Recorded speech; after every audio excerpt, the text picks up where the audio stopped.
Grève des CPE, les travailleuses se battent pour des conditions de travail plus justes. Le bien-être, la clé de la réussite, un appel à l'engagement parental.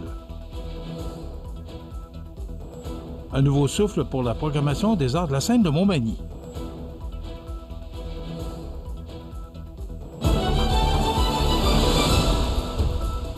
Mardi 18 février 2025. Bonjour mesdames et messieurs, bienvenue à votre bulletin d'information régionale sur le réseau de télévision CMA TV. D'abord, en raison de la tempête, la route de la Normandie et de la portion ouest du chemin des Cascades sont réouverts à la circulation. La ville de Montmagny continue de déployer les effectifs nécessaires pour assurer l'accès au réseau routier, notamment sur les artères principales, afin de permettre le déplacement des véhicules d'urgence, police, incendie, ambulance. Rappelons qu'il pourrait avoir un délai pour le déneigement de certaines routes secondaires et des trottoirs, compte tenu des importantes précipitations reçues. La Ville remercie à l'avance les citoyennes pour leur collaboration et leur compréhension. Dans la région de Québec-Chaudière-Appalaches, bien que des fermetures d'écoles et des vents violents aient été prévus hier après-midi, le syndicat des travailleuses des CPE a décidé de maintenir la grève, tout en levant les lignes de piquetage pour assurer la sécurité des syndiqués. Les revendications sont claires. Une charge de travail allégée, une meilleure rémunération et des primes pour les régions plus éloignées afin de lutter contre la pénurie de personnel qui touche de plein fouet les CPE. Les travailleuses insistent également sur la nécessité de mettre en place des mesures pour améliorer la qualité des services offerts aux enfants, notamment en respectant les ratios d'éducatrices et d'enfants et en fournissant un meilleur soutien pour les enfants ayant des besoins particuliers. Chantal Leclerc, présidente du syndicat des travailleuses et travailleurs des CPE de Québec-Chaudière-Appalaches, s'est exprimée en ces termes. Le gouvernement va bien devoir comprendre que nous tenons le fort. Chaque jour de grève montre à quel point nous sommes mobilisés et déterminés à améliorer nos conditions de travail. La balle est maintenant dans le camp du gouvernement. Lucie Longchamp, vice-présidente de la Fédération de la santé et des services sociaux, a également pris la parole, soulignant que plus le gouvernement tarde à répondre aux demandes des travailleuses, plus il se met à dos non seulement les employés, mais aussi les familles. Il est essentiel de résoudre ce conflit rapidement pour assurer un environnement favorable au développement des enfants, a conclu Mme Longchamp. Enfin, Mélanie Pelletier, vice-présidente du Conseil central de Québec-Chaudière-Appalaches, a rappelé l'importance des CPE pour la région. Les CPE sont une institution clé pour le développement des enfants et pour la tranquillité d'esprit des parents. Nous continuerons à appuyer cette lutte pour garantir un avenir stable et de qualité pour notre réseau des CPE, de conclure Mme Pelletier. Les travailleuses des CPE continuent de se mobiliser, déterminées à obtenir des réponses concrètes et à améliorer les conditions de travail au sein de ce secteur vital pour les familles du Québec. La CSN représente plus de 80% des travailleuses syndiquées dans les CPE. La grève touche l'ensemble des régions du Québec, alors que la CSN est présente dans plus de 400 CPE, dont le CPE Le Farfadet de Montmagny. Rappelons que le syndicat des travailleuses et travailleurs des centres de la petite enfance de Québec-Chaudière-Appalaches représente plus de 1500 travailleuses de 64 CPE de la région et est affilié à la Fédération de la santé et des services sociaux.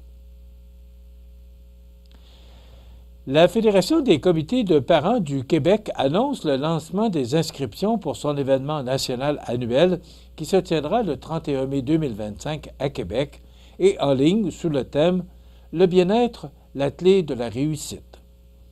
Cet événement marquera la fin d'une année dédiée au bien-être, soulignant l'importance de la mobilisation des parents.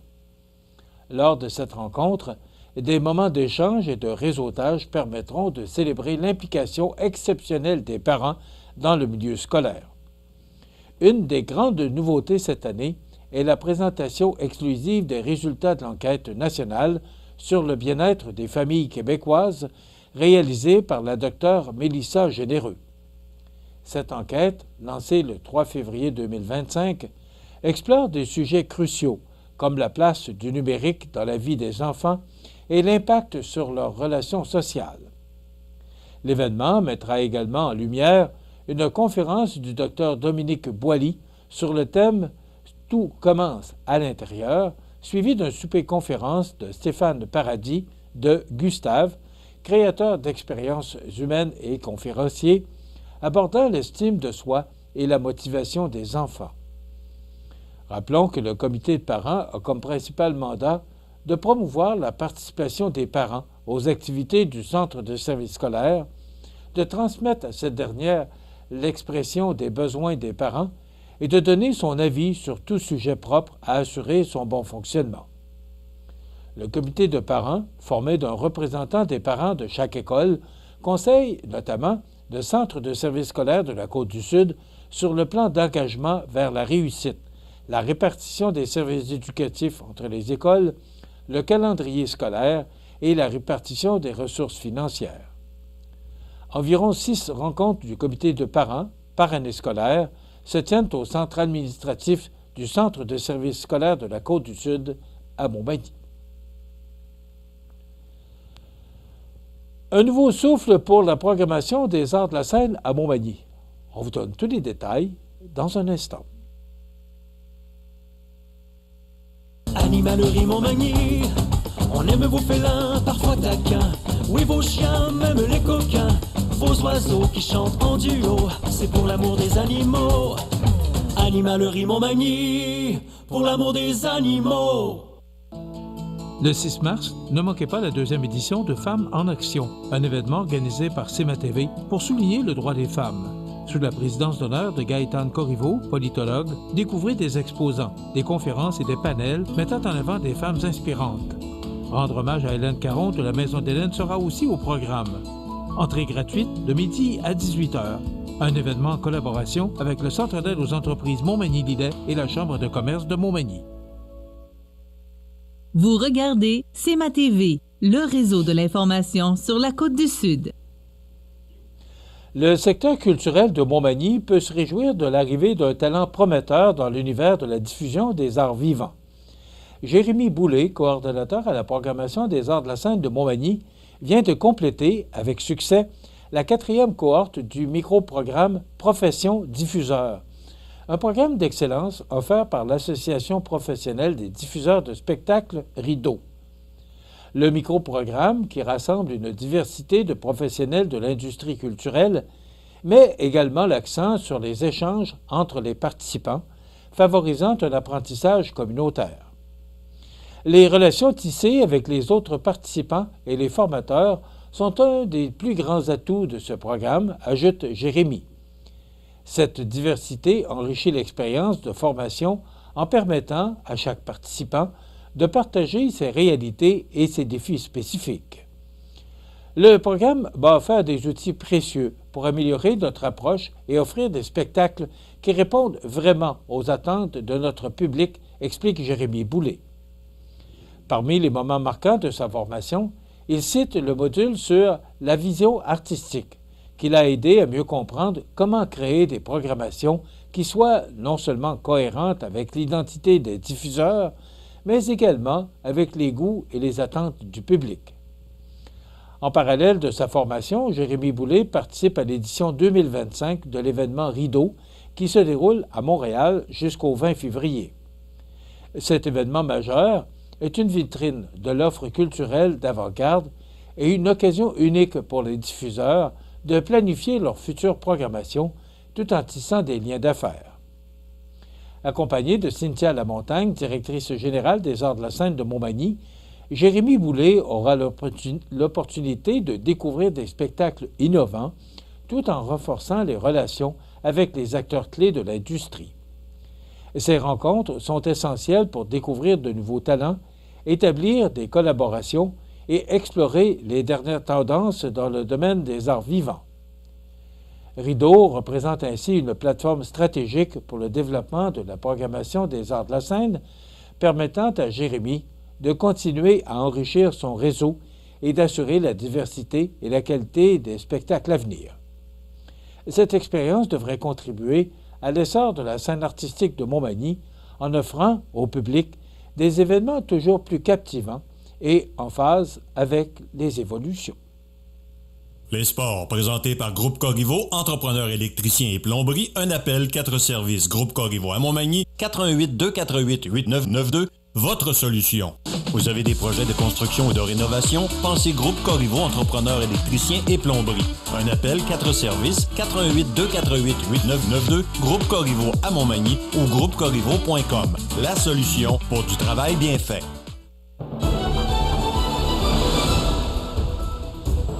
Au sport, les séries quarts de finale 4 de 7 sont amorcées durant le week-end dernier dans la Ligue de hockey Côte-Sud avec la présentation de 6 parties en 3 jours. Ces matchs ont offert du jeu spectaculaire et serré, au grand plaisir des spectateurs présents dans les arénas du circuit. Cependant, 2 d'entre elles ont dû être reportées en raison de la tempête attendue en fin d'après-midi et en soirée dimanche. Champions du calendrier régulier, les Mercenaires de Lotbinière sont confrontés aux Éperviers de Saint-Charles, équipe ayant terminé au 8e rang du classement général cette saison. La série s'ouvrait vendredi soir à l'Aréna de Saint-Gilles et menée par Marc-Aurèle Caron, qui a inscrit un doublé, et Maxime Brodeur-Plante, qui a amassé 3 passes. Les Éperviers ont surpris les joueurs des Mercenaires et les quelques 265 spectateurs présents, remportant ce premier match par la marque de 5-1.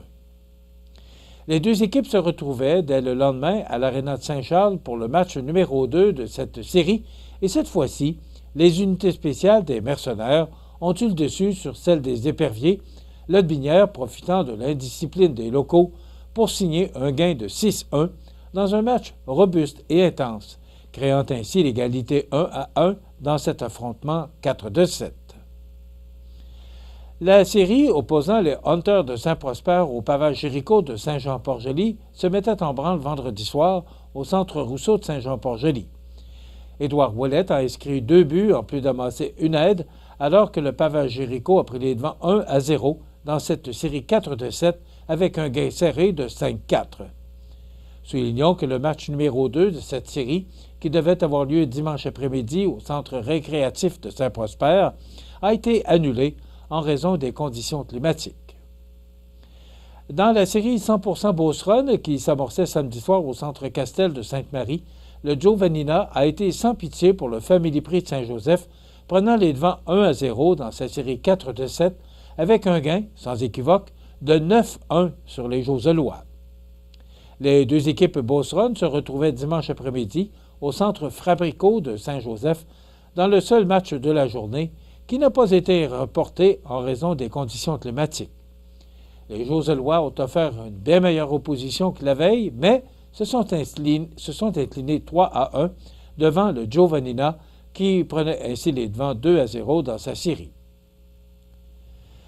Deuxième au classement général, le Décor Mercier de Montmagny amorçait sa série quart de finale à domicile en recevant la visite du Plastic Mart de Saint-Damien samedi soir à l'Aréna de Montmagny.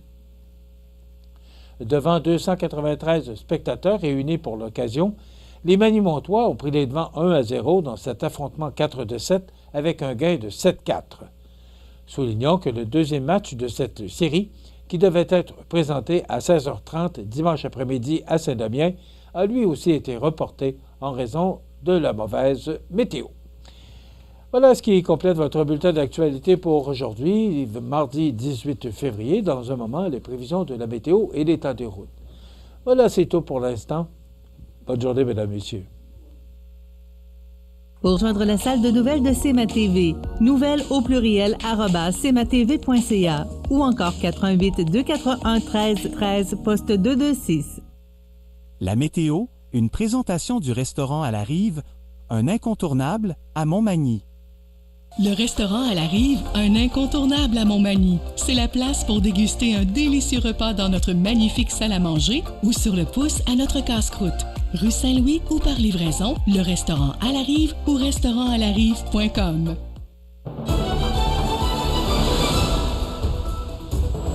Alors, on se remet tant bien que mal de cette tempête là, qui nous a laissé plusieurs centimètres de neige. Du vent, hier, c'était là, malgré là, qu'il neigeait moins, c'était quand même périlleux sur les routes là, parce que les forts vents ont causé de la poudrerie là, à certains endroits, surtout sur des routes secondaires. si on regarde l'image satellite ce matin, bien, c'est encore nuageux. Et l'image radar nous démontre là, qu'on peut avoir encore quelques flocons, là, du moins c'est ce qu'on nous prévoit, mais ce système là, qui s'en va tranquillement vers l'est, je vous dirais que dans les îles de la Madeleine aujourd'hui, c'est pas tellement beau. Alors eux qui vivent là maintenant cette température, cette tempête. Donc ça se résume ainsi là, pour aujourd'hui. Mardi, faible neige intermittente et poudrerie par endroits.